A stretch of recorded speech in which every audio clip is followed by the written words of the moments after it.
13h30. Olha, a partir de hoje, como eu disse agora há pouco, o Enem se aproxima e a partir de hoje, desse programa aqui, vamos mostrar a preparação de alunos do Sul, Sudoeste e Extremo Sul do Estado. Hoje a matéria é sobre os estudantes da cidade de Ilhéus. Na reportagem de Silmara Souza, com imagens de Raimundo Messias. Traz aí, balança.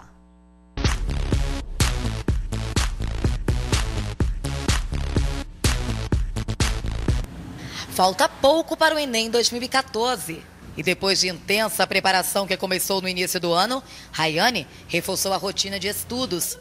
Quando não está na sala de aula, os livros e o computador para tirar algumas dúvidas são seus atuais companheiros. A estudante afirma que com a proximidade das provas, o nervosismo é cada vez maior. Como qualquer uma prova que a gente faz no colégio, a gente fica nervoso, independente de estudar muito ou estudar pouco, bate aquela ansiedade para ver se a gente realmente estudou o suficiente para ver se vai sair bem. Este ano, quase 9 milhões de brasileiros vão encarar o Exame Nacional do Ensino Médio. Na Bahia, são 665.056 estudantes.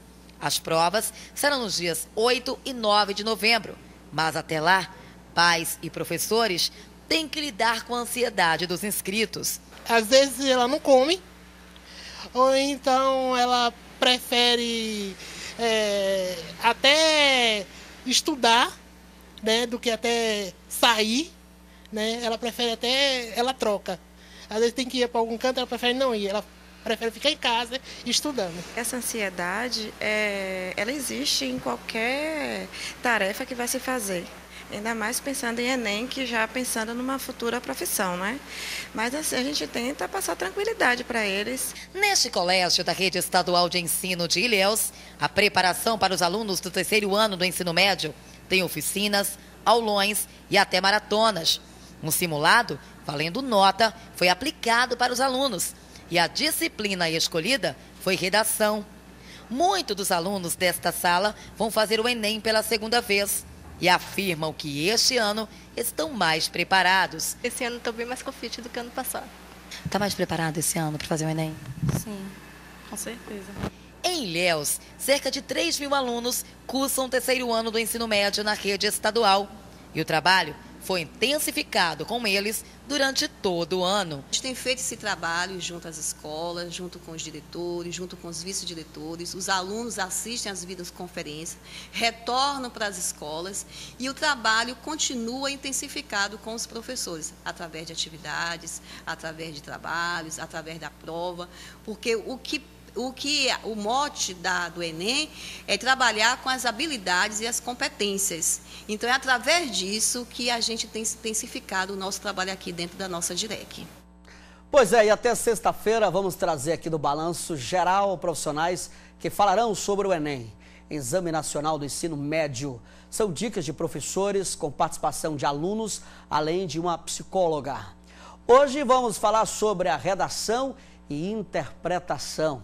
E eu recebo aqui a professora Lorenza Mucida, inclusive que recebeu um prêmio internacional aí. Parabéns, viu? Muito obrigada, boa tarde. Tudo bem, professora? Tudo bem. A aluna estava dizendo ali que há muito nervosismo, mas o detalhe é estar pronto, estudar bastante, não é isso? Com certeza, eu acho que normal ocorrer essa questão do nervosismo, afinal de contas falta menos de uma semana, mas para quem se preparou, as coisas vão se assentando, vão chegando no lugar, no exato momento e vai dar tudo certo. Quais são os principais erros cometidos pelos estudantes na hora da redação? Um problema grave que vem de muito tempo, a condição de você fugir do tema. Fugir do tema é uma responsabilidade gigantesca, né? Porque, na verdade, você, ao fugir dele, já não mais passa a ser um sujeito que vai estar ali dentro da proposta, então, dificilmente o texto alcançará uma média que o fará estar satisfeito. A condição também de, às vezes, agora o Enem exige uma competência, que é a condição de você argumentar, e alguns não conseguem fazer isso, simplesmente expõem o tema e não argumentam e já entram com um déficit nessa hora da contagem dos pontos. Bom, como é que é seu nome? Clara. Você tem uma pergunta, Clara? Claro. Aproveita, professora, vamos lá. Boa tarde, professora, telespectadores. Boa tarde. Bem, é comum nós vermos que na introdução as pessoas simplesmente colocam conceitos, apenas jogam informações. E o Enem traz uma proposta para nós fugirmos desse padrão para poder ter uma pontuação mais elevada. É aconselhável nós colocarmos uma pergunta, alguma coisa do tipo na introdução? Excelente pergunta, Clara. Acho que vai auxiliar não só a sua dúvida, mas a dúvida de muitos telespectadoras e telespectadores. Eu acredito que, assim, você tem que estar consciente de que essa pergunta vai ser respondida. É o que nós denominamos na área de linguagem de pergunta retórica. E ela é extremamente favorável para que você fuja realmente do senso comum e já traga o leitor, né, para ser convidado a APTC do seu texto. Então, na verdade, sua indagação é uma dica, né, que fica aí para todos e que eu acredito, sim, ser um grande elemento textual. Professora, quais os temas que a senhora acha que... isso é uma grande preocupação, fica todo mundo perguntando, hein? Verdade. Que a senhora acha que pode ser aí da redação deste ano, hein? Bom, se nós seguirmos a regra do que é o Enem, as propostas que vêm em torno desde o primeiro ano de existência, são temas que versam sobre questões sociais, questões que envolvem sustentabilidade, meio ambiente, o próprio comportamento humano diante dessas questões sociais. Então, se eles não fugirem à regra e tornarem um tema mais filosófico, porque isso não é o indicativo dos últimos anos, eu creio que estaremos aí entre esses nossos problemas. E quantos problemas temos, né? A questão de violência urbana, mobilidade, água, a própria condição de questões fundiárias. Preconceito recente, essa eleição agora, né? Com certeza. Então, assim, eu acho que agora esse momento é de certificar de que as leituras estão em dias, né? Questão de dados, estatísticas, e isso eu acho que todos fizeram durante o ano. Foi um ano farto em torno de informação, então é só dar uma verificada nesse aspecto, né, e ir consciente para a hora da prova. Vamos ouvir os alunos, eles têm perguntas para fazer para a senhora. Como é que é seu nome, garotão aí? É até cara de médico já. Que público, tudo. Você vai tirar 10 aí nessa redação aí. Como é que é teu nome? Leonardo. Qual é a pergunta, Leonardo? Bom, Vanessa, como nós já sabemos, a conclusão do Enem é bastante diferenciada para outros exames, para outros vestibulares, exigindo uma problematização, uma proposta de intervenção, sugestões. Só que nem sempre o tema aparenta ter essa necessidade de você sugerir algo. Então, como podemos proceder quando o tema for assim, digamos que positivo? Maravilhosa também sua indagação. A condição de você tratar uma temática que nós dizemos assim, que na verdade a temática vem maquiada, ela pode vir mais expositiva, eu sugiro para todos e todas que encontrem o problema, porque a evidência está lá. Então, a questão que a Clara levantou de você problematizar com uma pergunta já é extremamente favorável para que você já traga isso. E lembrando, voltando aqui na condição que eu iniciei, quando o Tom me perguntou dos erros principais, então eu acho que essa condição de você já argumentar na introdução, já te dá uma liberdade plena de que você, além de resolver ou mostrando causas e consequências, as medidas adotadas, elas já vêm coadunadas, já serve para que você chegue lá na sua conclusão, finalizando com soluções, com dicas, com possibilidades, que aí eu tenho certeza que vocês estão extremamente capacitados para tal. Começo pela redação ou por outros temas? Por outros temas, por outras habilidades, por outras provas? Isso. Eu acho que isso é muito pessoal. O que é para nós pode não ser para eles. Então, eu deixo muito a questão dessa decisão para eles. Eu digo que se você tiver... Primeiro porque você não sabe qual vai ser o tema. Então, ao não sabê-lo, você pode perder muito tempo tentando fazer dele algo que seja natural, e aí quando você for para a prova já está um tanto quanto desgastado. Então, se isso ocorrer, garanta já lá a sua pontuação nas questões objetivas e vá pensando naquilo que seria estratégia argumentativa. Isso, assim, se você for um sujeito que desconhece o tema naquele momento. Se não, se você achar que o tema já lhe apeteceu, já lhe encheu os olhos, rascunhe umas ideias, deixe ali e lembre-se de que o ideal é você garantir o tempo de que você vai poder passar a limpo. Isso é muito pessoal, né? Isso, eu costumo dizer dessa forma. Eu acho que o sujeito tem a liberdade, a escrita é esse movimento de libertação, é você deixar sua marca, seu registro, não só em torno de personalidade, de estilo, de opinião, você está sendo chamado a isso. Então, decidir qual é o momento exato para isso acontecer, né, fica então também em torno disso. Thaís, vai ser bancária? Sua mãe é bancária, né? Então, você tem uma pergunta a fazer. Lorenzo, em relação ao uso de fontes, um exemplo, no desenvolvimento ou conclusão, você acha que é um diferencial ou é algo que se tornou muito comum, assim? Tá, eu acho que é o seguinte, da mesma forma, eu acredito que redação é uma reunião de aspectos, de competências, de habilidades. Eu acho que você tem que dominar para você poder utilizar. Então, o que nós denominamos como citações. O que fique claro que se você puder fugir da condição de fazer pastiche, mas fazer paráfrase, que seria você retirar a ideia e conjugar, comungar isso e mostrar que você tem clareza, discernimento, promovendo uma conexão entre as partes, isso eu acho que se torna o ideal. Então, não é fugir da citação, mas saber como ela pode ser melhor utilizada para tornar o seu texto maravilhoso e esplêndido.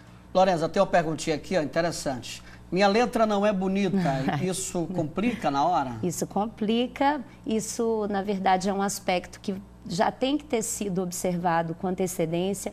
Muitos alunos fizeram caligrafia durante o ano, mas na hora, se não tiver como, procure observar pelo menos para que haja um discernimento entre maiúsculas e minúsculas. Conta ponto também a caligrafia? Conta ponto. Na verdade, a competência que nós denominamos hoje para a correção do Enem, a competência 1, ela dá conta de todo esse aspecto, que é o aspecto gramatical, em que, inclusive, o desenho da letra está sendo analisado, né? Então, não é algo que fica ali solto. Lógico, não é uma pontuação excessiva, mas se você dificulta, aí você pode entrar na condição da ambiguidade, porque você não sabe exatamente qual é a palavra que está escrita ali. Então, dá uma caprichada, pensa que ali aquele texto pode definir a sua escolha e, quiçá, a sua vida. Vamos lá, eu estou aqui com os tops aqui, viu? Já tem aluno aqui, cada pergunta incrível. Tem alguém que vai ser jornalista aí? Tem? Você olhou para mim, ninguém quer ser jornalista. Por quê, hein? Por quê, Diego, hein? Ninguém quer ser jornalista. Diego que está ali é professor universitário, professor de jornalismo da Unime, que é nossa parceira. Um abraço, Diego, para você. Bom, você tem uma pergunta? Não vai ser jornalista, mas me diz seu nome, pelo menos. Vitor. Qual é a pergunta, Vitor? Eu queria saber se em toda a estrutura do texto, ou em todo aquilo que o Enem diz como ser um texto modelo, seria melhor fazer um texto necessariamente mais simples e seguindo aquelas regras propostas, ou um texto mais elaborado, um texto com uma unidade, uma marca própria? Vou voltar a responder mantendo aquilo que eu acredito e que me conduz hoje como uma orientadora. Eu digo que você acreditar naquilo que você está fazendo, então vai desde o tratamento do tema, colocar ou não título, utilizar determinadas fontes, ser ou não participativo em torno daquilo que eu posso lançar enquanto estatística, dado. Se você tem consciência, você pode determinar o seu texto, um padrão que seria um padrão estilizado, e eu fico muito feliz com isso, porque eu considero um grande avanço. A competência, então, quando se diz a competência da escrita, ela hoje nos promove essa possibilidade. Você pode ser o Vitor, sem se preocupar com um rótulo ou com um padrão determinado para ser aceito. A banca é extremamente flexível e o que eu digo que é mais importante na prova é você discernir, mostrar que você pode argumentar e deixar isso claro para quem vai fazer essa correção aí. Professora, se o aluno errar quando estiver passando a limpo, e aí, o que é que ele faz?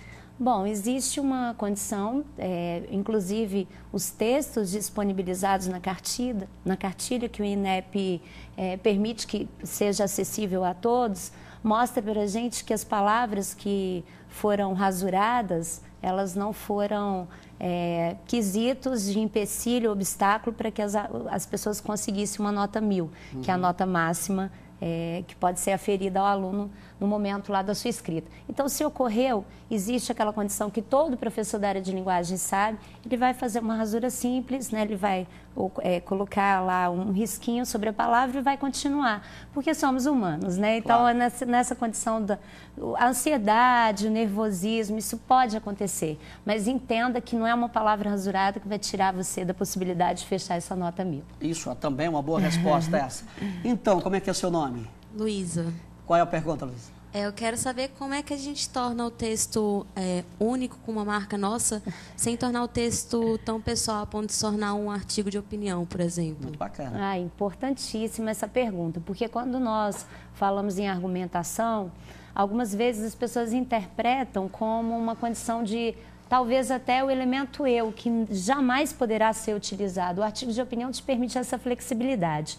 O máximo que você pode fazer nessa condição da pessoalidade, se você sentir a vontade para utilizar a primeira pessoa do plural, que seria a constatação do nós, e a condição do registro de que você tem um manancial de regras, de conceitos que foram internalizados por todo o ensino médio e é a hora de utilizá-los. Então, exemplificar com fatos que são categóricos das suas leituras, retirar de outras competências que, na verdade, são aquelas que são de discernimento e interpretação. Isso tudo é pessoalidade. Quando nós falamos de estilo, eu digo que você, hoje, ter estilo interpretar é um ato único que permite que você seja crítico e essa crítica venha enviesada em torno dos seus argumentos. Então, você não precisa pintar o texto do seu eu inserido ali na proposta. Isso já vai se fazendo a partir do momento que você vai ali colocando as suas ideias.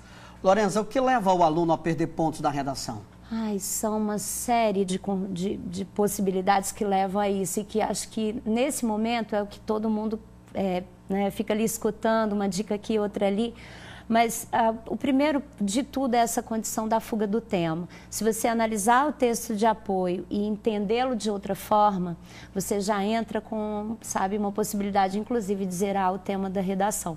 Mas isso também pode estar somado ali, naquele momento eu não tenho muita opinião, a minha opinião não está delimitada sobre o assunto e isso pode me levar também a ser mais positivo. Então, isso acontece em qualquer âmbito, acontece não vou dizer só com os adolescentes, mas com os adultos. Às vezes a gente cria uma esquiva, uma proteção para não permitir ver qual é a opinião e isso pode levar a uma falha na hora da interpretação do corretor, ao entender que não houve ali uma opinião. O texto ele não é meramente expositivo, ele é dissertativo, argumentativo. Então, quando isso ocorre, quando você só expõe, isso faz com que você perca aí já cerca de 400 pontos. Né? Então, a gente percebe, o texto pode ter um elemento gramatical, uma estética extremamente rígida, a pessoa se valeu de outras fontes, mas na hora tenham essa firmeza e, se comprometam a deixar essa marca, que foi uma indagação conjunta, e eu acredito que para o telespectador também deve ser a grande dúvida, né? Então, tentar fazer com que o tema fique bem claro logo na introdução e já venha com uma resposta mostrando essa problematização que pode ser solucionada. Obrigado pela sua vinda aqui, a vida dos 5 alunos também, brilhante. Esses são os tops, viu? São os tops aí, isso aí só tiram 10, 12, 15, 20, 30. Um beijo para vocês, obrigado. Qual foi o prêmio internacional? Foi uma bolsa. Eu vi você por aí, nos voos aí. Devido exatamente a essa condição de, no momento que nós servíamos para instruir, para orientar, os alunos que foram alcançar uma média, para o Enem, a média total aí, que seriam 1000, eles foram escolhidos e da Bahia foram 5 indicados, então nós estamos no momento de treinarmos ali as nossas especialidades numa especialização. Isso vai se desdobrar num projeto de doutorado em Portugal até 2016, com a apresentação do projeto, para crescer a educação no Brasil. Então, voltaremos professores, formadores desses professores que têm que agir hoje mais como orientadores, interlocutores do discurso e fomentadores da criatividade, porque essa juventude tem muito a render em torno disso. Tá vendo aí? O Nordeste tem muita coisa boa e positiva, muita gente inteligente, tá? Obrigado mais uma vez pela vida de vocês aqui. Sucesso no Enem, viu? Joguem duro. Deixa eu perguntar pro professor ali rapidinho, você quer ser o quê? Não é assim que o papai pergunta quando a gente é pequenina. Você vai ser o quê quando crescer? Diga aí, rapidinho aí, vamos lá. Um toque de bola rápido. Vou fazer cinema. Cinema? Ó, que bacana. E você, vai fazer o quê? O teatro ou não? Engenharia elétrica. Engenharia elétrica, tem cara de engenheiro. E você, Thaís? Eu tô na dúvida entre arquitetura e Lea. Eu ainda achei que você ia fazer aí, ia fazer economia, algo nesse sentido. Um beijo. Você vai ser o quê? Médico mesmo, velho? Médico. Olha aí, eu acertei. Tá vendo, professora? E você, menina? Vai ser o quê mesmo? Fazer engenharia de produção. Quanta gente inteligente, viu? Obrigado mais uma vez. Amanhã tem mais aqui sobre o Enem. Obrigado ao Diego que está com a gente aqui, professor também de jornalismo na Unime, que é a nossa parceira aqui. Eu vou por intervalo e amanhã tem mais Enem aqui no Balanço. Até sexta, eu já volto.